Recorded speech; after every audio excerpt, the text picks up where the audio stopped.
in the midst of all of this shifting of the burden onto the middle class and the poor, this great redistribution of wealth from the middle class in this country to the guys who run the corporations, there is a clever little idea called a tax holiday. Because the corporations, boy, they pay so much taxes, except for all the corporations that pay zero taxes.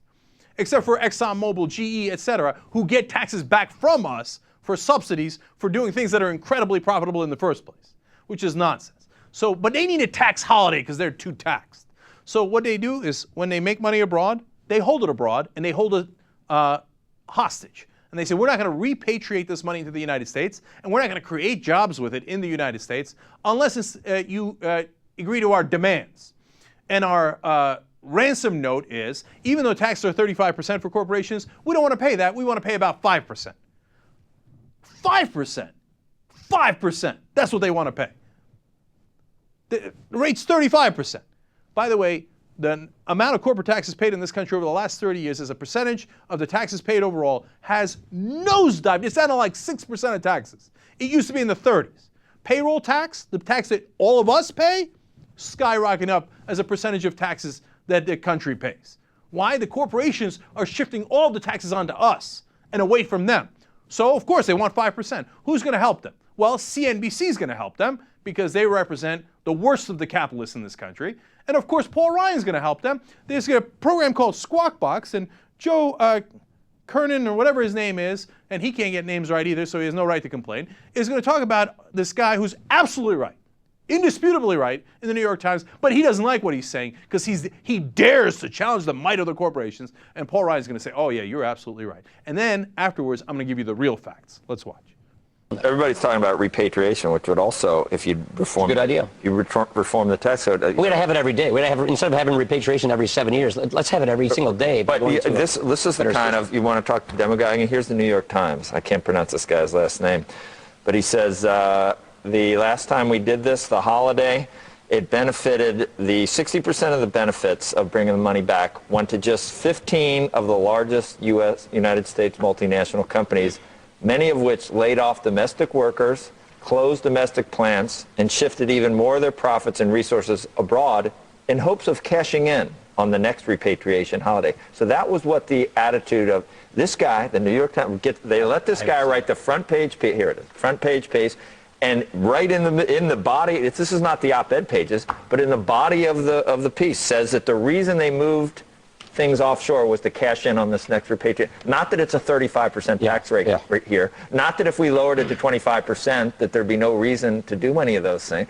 And that's what you're going to get. You're not going to get anything till 2012. You've got we had Andy Stern saying he's for repatriation. He is. No, I know Andy bring back well. the $1 trillion.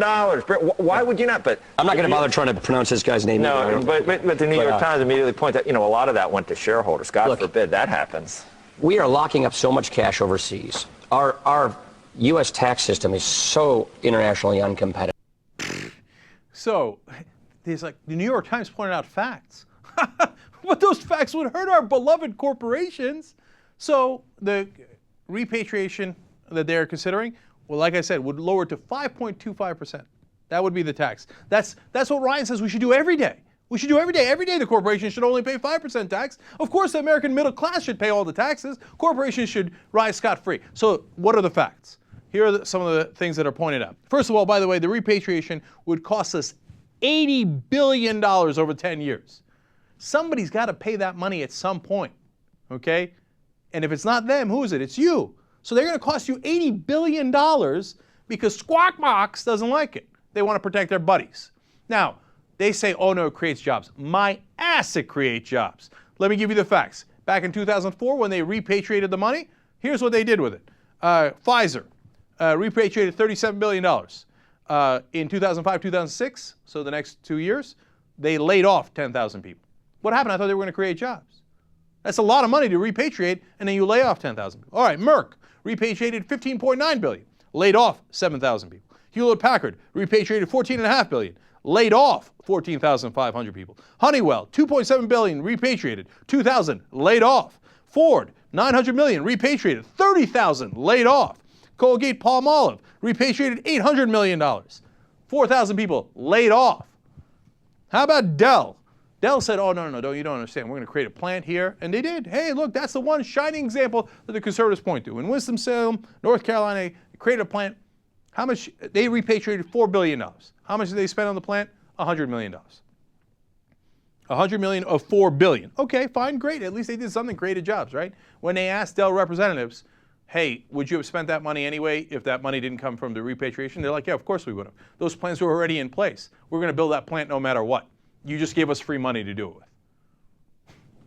Well, at least they were honest about it, right? Unlike Paul Ryan and Squawk Box.